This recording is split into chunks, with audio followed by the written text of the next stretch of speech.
We remain steadfast in our commitment in delivering local news that matters. Stories that inspire. Enriching the lives of Filipinos in the Philippines and across the globe. This is your GMA Regional TV. Buong puso para sa Pilipino. Narito na ang mga pinakamalalaking balita ngayong Lunes. Pinsala ng tag-init sa mga pananim sa Batangas, pumalo na sa 83 million pesos ayon sa Provincial Agriculture Office. Ayuda para sa mga apektadong magsasaka, tiniyak. Mga nagkalat na dumi ng mga alagang aso sa isang barangay sa Batangas City. Inirereklamo ng ilang residente. Mga may-ari ng asong dumudumi sa kalsada, papatawan ng multa. Ilang mananakay sa Batangas nangangambang mawala ng masasakyan kapag hindi pumasada ang mga unconsolidated jeepney. Mga bibiyaheng unconsolidated jeepney mahigpit na babantayan ng LTFRB. Rider ng motorsiklo, sugatan ng bumangga sa kasalubong na tricycle sa Nasugbu, Batangas. At ilang personalidad at programa ng GMA Network pinarangalan sa 18th UP Combrodsok Gandingan Awards.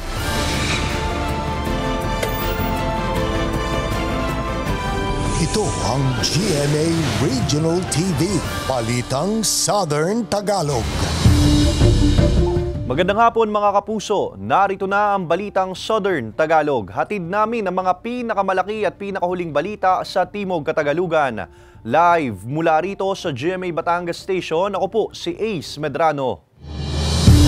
Pumalo na sa 83 million pesos ang pinsala ng tag-init sa mga pananim sa Batangas ayon sa Provincial Agriculture Office. Ang detalye sa report ni Paul Hernandez.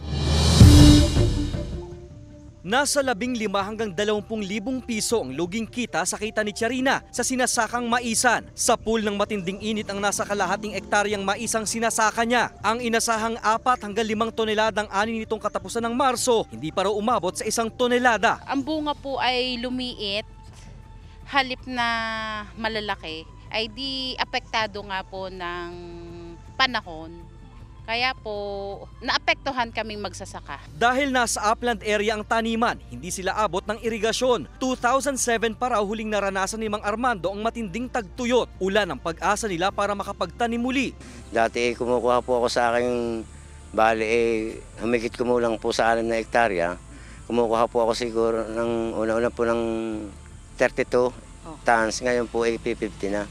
Sa report ng Provincial Agriculture Office ng Batangas, pumapalo sa mahigit 83 million pesos ang halaga ng pinsala ng El Nino sa mga tanim na palay, mais, kamote at iba pang high-value crops sa lalawigan. Sa listahan ng bayan ng Nasugbu ang may pinakamalaking danyos na umaabot sa mahigit 28 million pesos. Medyo malaki na to kasi hindi pa nga kasama dito. Malamang maghihigit ito after makuha natin yung report ng ibang offices kasi yung Provincial Agriculture yung head para sa food.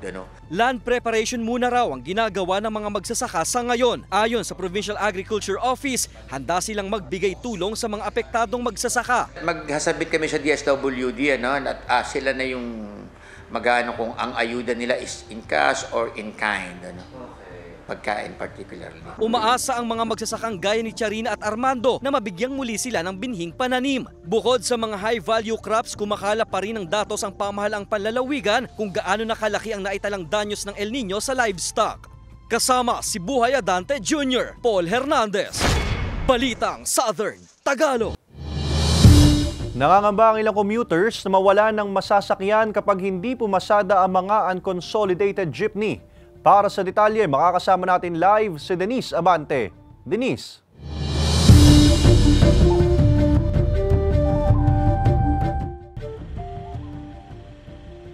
Ay 10 araw bago ang ilang araw ng paghuli sa mga jeepney na unconsolidated, nangangamba na ang ilang mga commuters na kukulangin sila sa masasakyan. Kada buwan bumabiyahe pauwi ng Alitagtag, Batangas mula sa Cubao ang 25 anyos na si May. Sanay na raw siyang sumakay sa tradisyonal na pampasaherong jeep sa kanyang kada uwi. Ngayong nalalapit na ang May 16 na araw kung saan hindi na maaari pang bumiyahe ang mga unconsolidated traditional jeep, isang kapilayan daw para sa kanya bilang pasahero. Mas parang mahirapan kayong mag-adjust as mga pasahero. Hindi namin alam yung new ways. Pero sa mga jeepney drivers naman siguro, may plan naman siguro yung government. If per schedule, yes po. Kasi yung mga workers po, student, iba-iba yung time nila. Walang every hour na bumabiyahe, schedule lang. So it's really hard. Ngayon pa lang may mga pila na. So what more kung hindi na yung gano'n na every hour may pila ng jeep. Paano pag gumagana? Kada linggo naman pumupunta sa Lipa City mula sa Maynila ang negosyanteng si Rowena. Wala siyang sasakyan at umaasa lang siya sa mga pampasaherong jeep tuwing pupunta sa Batangas. Mahirap daw kung kukulangin ang mga babiyaheng sasakyan pagdating ng May 16. Mahihirapan makasakay ng pag nabawasan ng mga sasakyan. Kasi ito lang din yung mga driver na pinagkakakitaan nila. Kasi kapag konti na lang mabiyahe, maghihintay ka ng matagal o mahirap, malilate ka, di ba? Kasi maghihintay ka nga ng another sasakyan kung kulang. Sa tala ng LTFRB-4A, nasa 4,679 public utility jeepney units ang unconsolidated sa buong Calabarzon, habang 35 units ang hindi consolidated sa mga UV Express. We will undergo the due process kung saan yung mga hindi nag-consolidate ay papadala namin ng show cause order. Para malaman namin ano ang mga dahilan that they failed to consolidate. And then from there, magkakaroon ng hearing ang aming legal officer dito para malaman kung valid ba yung mga reasons nila. Wala raw dapat ipag-alala ang mga nababahalang pasahero sa posibleng kakulangan ng mga masasakyang PUV dahil may nakahandang solusyon ang LTFRB para rito. Yun naman ang pinaghandaan natin. Alam mo naman natin na may mga ruta na mawawalan o mababawasan ng mga tumatakbong pampasaherong sasakyan. Yun naman yung pinaghandaan natin. Kung saan yung mga ibang nag-consolidate ay handang magbigay ng kanilang mga unit upang mabigyan ng sasakyan yung mga rutang maaring mabawasan o mawalan na. Sa ngayon, inaayos na raw ng LTFRB-4A ang mga show cause order na ibibigay sa mga driver at operator ng mga unconsolidated traditional jeepney at UV Express. Ace, ayon sa LTFRB-4A, nagsisimula na silang mamigay ng show cause order sa mga unconsolidated jeepney upang makapagpaliwanag kung bakit nga ba hindi sila nakapagpa-consolidate. At pagkatapos ng May 15, revoke na ang prangkisa ng mga unconsolidated jeepney. Ibig sabihin, hindi na sila maaaring bumiyahe pa. Ace? Maraming salamat, Denise Abante. Inirereklamo ng ilang residente ang mga nagkalat na dumi ng mga alagang aso sa isang barangay sa Batangas City. Samantala, ang mga pet owner na mapatutunayang nagpapadumi ng mga alagang hayop sa kalsada, pagmumultahin ayon sa barangay. Alamin yan sa report ni Paul Hernandez. Dahil sa mga sumbong ng mga residente sa pamunuang barangay ng Poblasyon 3 sa Batangas City tungkol sa mga dumi ng mga alagang hayop sa kalsada, nabuo ang resolusyong pagpapanagot sa mga pet owner kapag napatunayang hinahayaan lang dumumi ang mga alaga kung saan-saan. Napapansin namin na may mga place na marami kaming naanong dumi ng aso na hindi naman talaga dapat doon.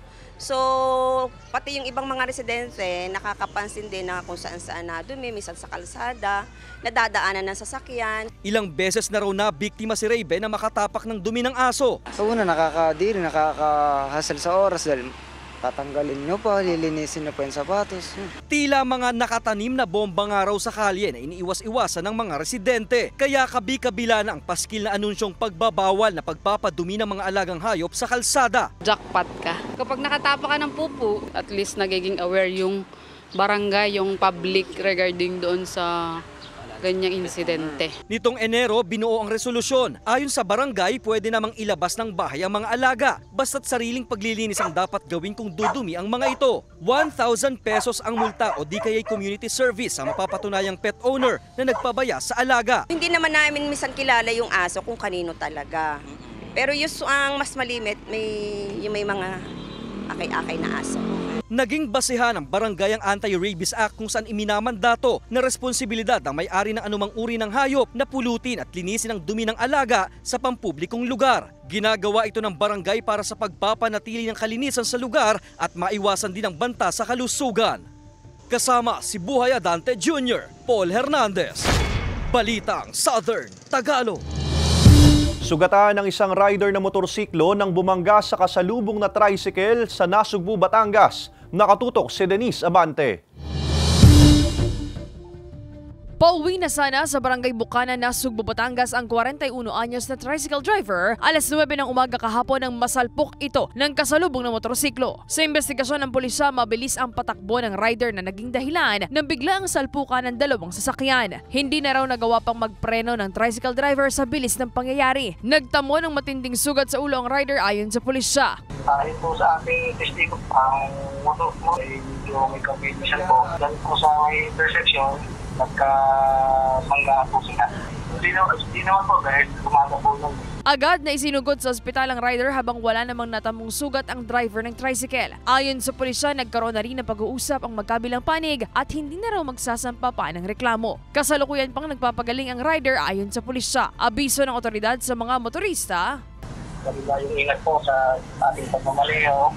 Magsunod po ng head-to-head para kung samantala accidente ay hindi mo masyadong pinsala po ang ating makatama. Yung ingat dahil po nalitanda na may pamilya po nag-aantay sa atin. Sinisika pa ng GMA Regional TV Balitang Southern Tagalog na makuhanan ng pahayag ang rider at tricycle driver hinggil sa pangyayari. Denise Abante, Balitang Southern Tagalog. Tumagilid ang isang truck sa toll gate ng Star Tollway sa Batangas City. Ang detalye sa report ni Paul Hernandez. Ginamitan na ng boom truck ang pag-aalis sa truck na ito sa Star Tollway sa bahagi ng Barangay Tingalabak sa Batangas City. Matapos tumagilid sa tollgate, magtatanghali kanina. Maingat na iniaangat ang truck hanggang maisayos ito. Sina Fe na malapit lang sa tollgate, wala raw narinig na anumang ingay. Yung apo ko na may tumawag daw na sasakyan. Siya, tagilid. As in tagilid talaga. Tapos maya-maya kinukuha na yung laman niya. Sinasali na sa ibang sasakyan. Yung laman nung...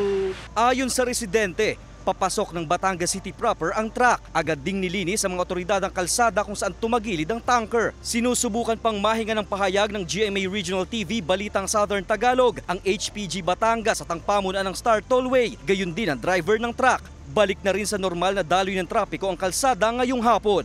Kasama si Buhay Adante Jr., Paul Hernandez, Balitang Southern Tagalog. Mga kapuso, abangan sina Sparkles E.A. Guzman, Kelvin Miranda at Prince Clemente sa darating na May 9 sa binibining lungsod ng Calaca, alas 8 ng gabi sa Calaca City Truck Oval. Fill your heart with beauty, mga kapuso. Tara na tunghayan ang binibining lungsod ng Calaca sa darating na Huwebes, May 9. Ito ang GMA Regional TV, Balitang Southern Tagalog.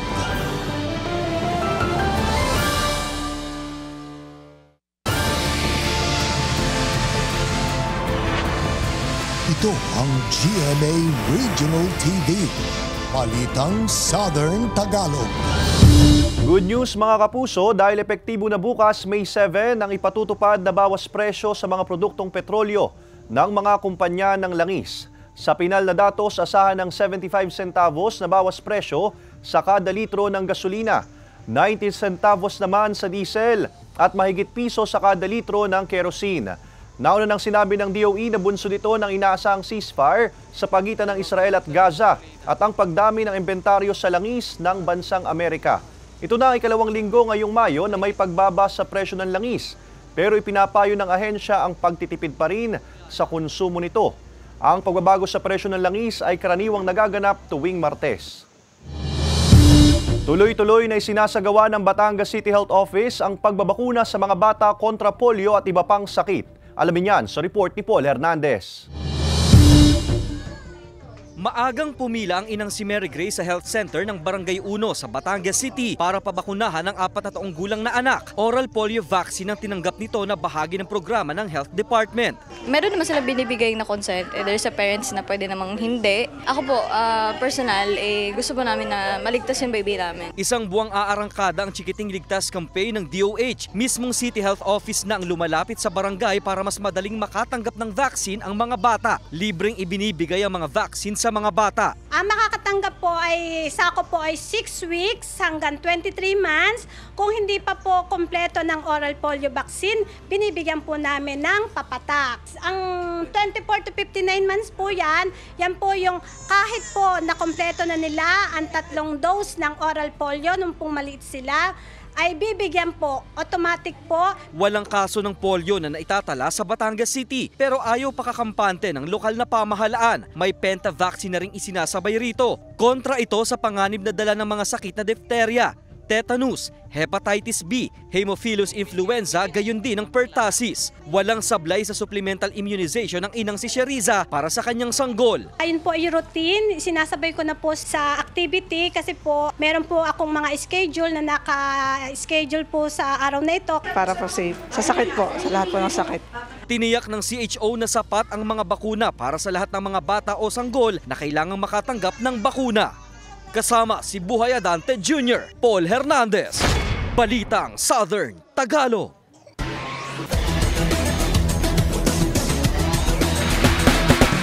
Pasok na sa finals ng NCAA Season 99 Volleyball Tournament ang Benilde Lady Blazers sa Women's Division at Perpetual Altas sa Men's Division. Narito ang report ni Denise Abante.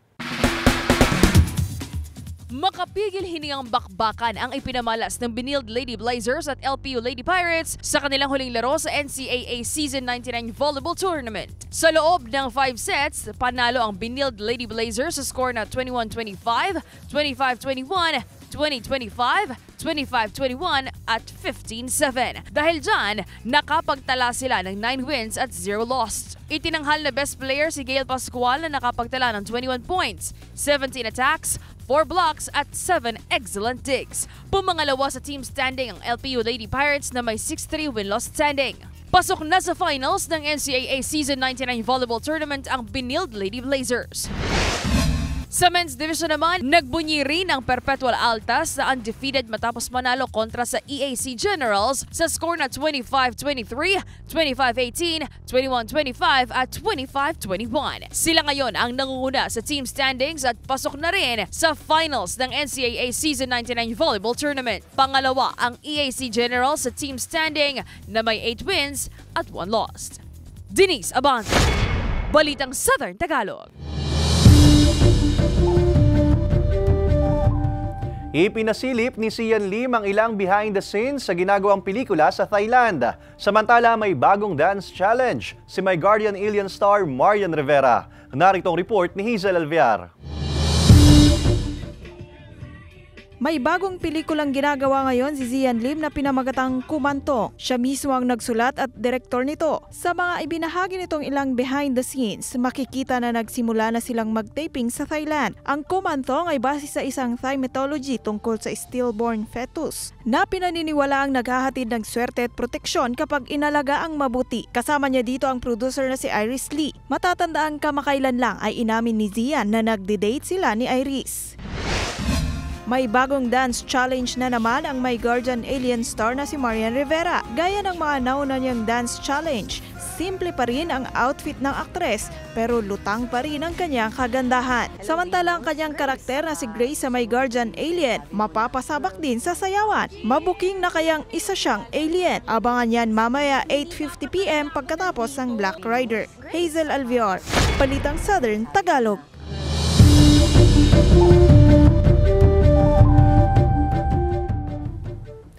Mga kapuso, itong inyong GMA Regional TV interview sa Balitang Southern Tagalog.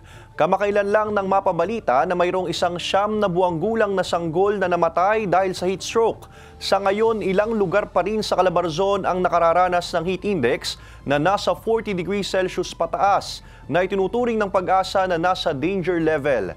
Kaugnay niyan, makakapanayam natin ngayong hapon si Dr. Ria Aguda, Medical Officer ng Batangas City Health Office upang pag-usapan ang heat-related illnesses. Magandang hapon, Dr. Ria. Magandang hapon po sa lahat ng tagapakinig at sa lahat ng mga nanonood. Dok, ano-ano po ba ang senyales ng heat stroke? Una sa lahat, ano nga po ba itong heat stroke? So, ang heat stroke po is the most serious heat-related illnesses na kung saan yung ating pong body temperature ay patuloy ang pagtaas. Hindi na tayo makakompensate and hindi na mag-cool down yung ating body. Tapos sa ating mga signs and symptoms, pwede tayong magkaroon ng pananakit ng ulo, pagkahilo. Meron din tayong mga cases na kung saan hinihimatay dahil nga hindi na sila makapag-compensate. Dok, mas madali bang tamaan ng heat stroke ang mga bata? Age-wise, mas madaling tamaan ang mga matatanda, extreme of ages, matatanda at sobrang bata. Sa Batangas City po, may mga naitala na po ba tayong heat-related illnesses? Sa atin po, sa Batangas City Health Office, wala pa po tayong naitala na merong mga heat-related illnesses na kaso. Okay, Dok, ano po ba mga dapat gawin para maiwasan ang heat stroke? Mga dapat gawin natin para maiwasan ang heat stroke, una, iwasan natin ang pag-stay sa labas ng sobrang init. Preferably, gawin na lang natin yung ating mga heavy na work na naka-assign for the day during yung early morning or probably late afternoon. Huwag tayong mag-schedule ng mga heavy activities during yung sobrang init ng tindi ng sikat ng araw. And then, your water is the best kasi kailangan nating mag-hydrate. And yung ating mga payong, yung mga wide brim hat, napakalaking tulong po nito para maiwasan natin yung mga sakit na dulot ng sobrang init. Dok, bukod sa heat stroke, may heat cramps din na tinatawag. Ano naman po ito? Ano po ang pagkakaiba ng dalawa? Okay, ang heat cramps naman po are the involuntary muscle movement na kung saan madalas nating nararamdaman sa ating mga binti, yung ating mga braso, kung saan marami tayong muscles. Ito rin po yung kinukulan sila ng water kasi isa sila sa mga nagpa-function, tumutulong upang mag-function well yung ating mga muscles. And if dehydrated ang ating mga muscles, nagkakaroon tayo ng mga muscle cramping. Ano naman po mga dapat gawin kapag nakaranas ng heat stroke at heat cramps?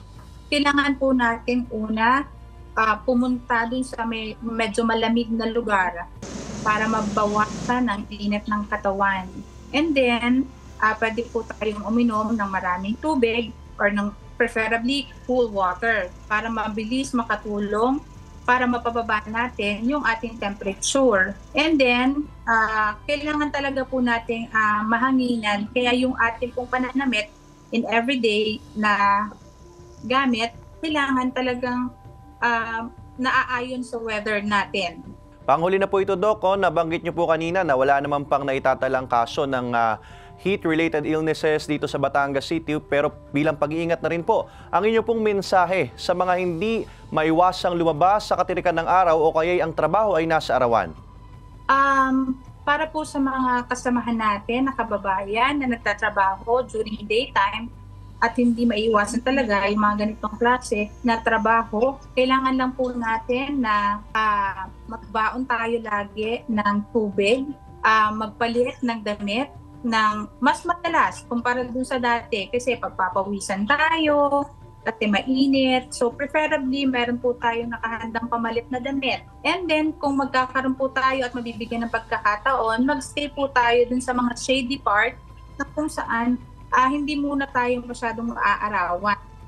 Meron naman po tayo na mga spaces kung saan medyo malamig ang simoy ng hangin para makabawas po sa init ng ating katawan.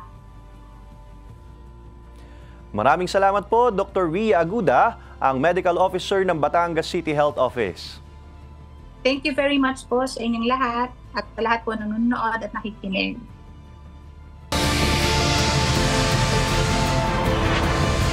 Ito ang GMA Regional TV, Balitang Southern Tagalog.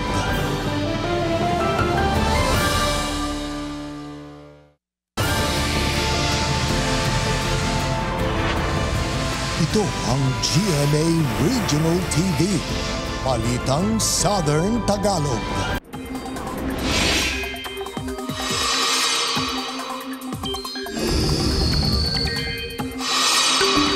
Mga kapuso, maliwalas na panahon pa rin ang aasahan sa malaking bahagi ng bansa ngayong araw. Patuloy ang pag-ihip ng easterlies o yung mainit at malinsangang hangin mula sa kargatang Pasipiko. May Intertropical Convergence Zone naman o ITCZ sa bahagi ng Mindanao pero hindi nakaapekto sa ngayon.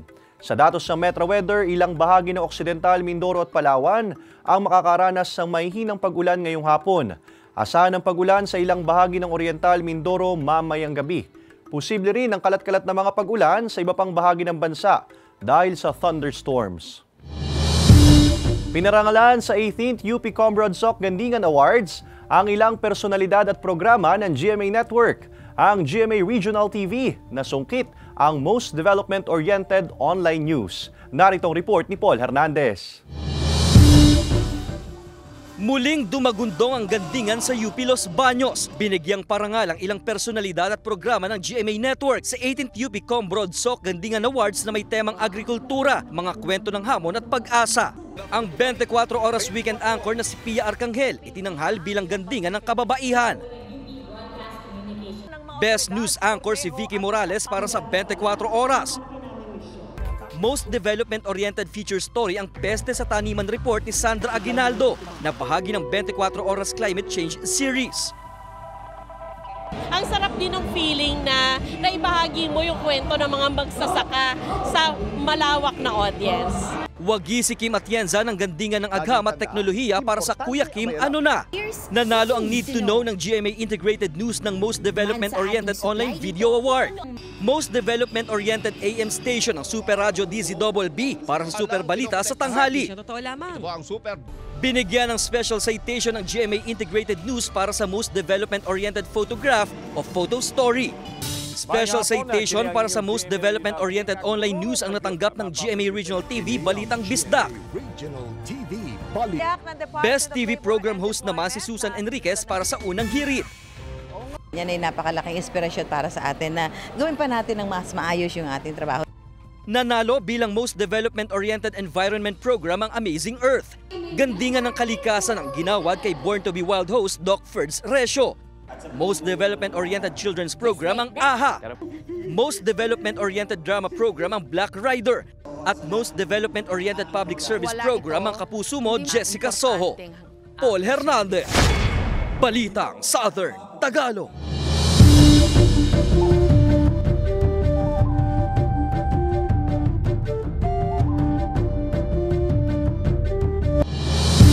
Samantala, mapapanood niyo po ang episode na ito at iba pa ang pinakahuling lokal na balita sa official website ng GMA Regional TV, www.gmaregionaltv.com. Pwede rin kayong bumisita sa aming official YouTube channel, GMA Regional TV, at i-click ang subscribe button para sa pinakamainit na balita mula sa rehiyon. Dahil sa GMA Regional TV, local news matters. At iyan ang mga pinakamalaki at pinakahuling balita sa Timog Katagalugan. Maraming salamat sa pagsama sa amin, pati na mga kapuso sa ibang bansa na tumutok sa mga balita sa rehiyon. Kami, ang GMA Regional TV Balitang Southern Tagalog. Buong puwersa para sa mas malaking misyon at mas malawak na paglilingkod sa bayan.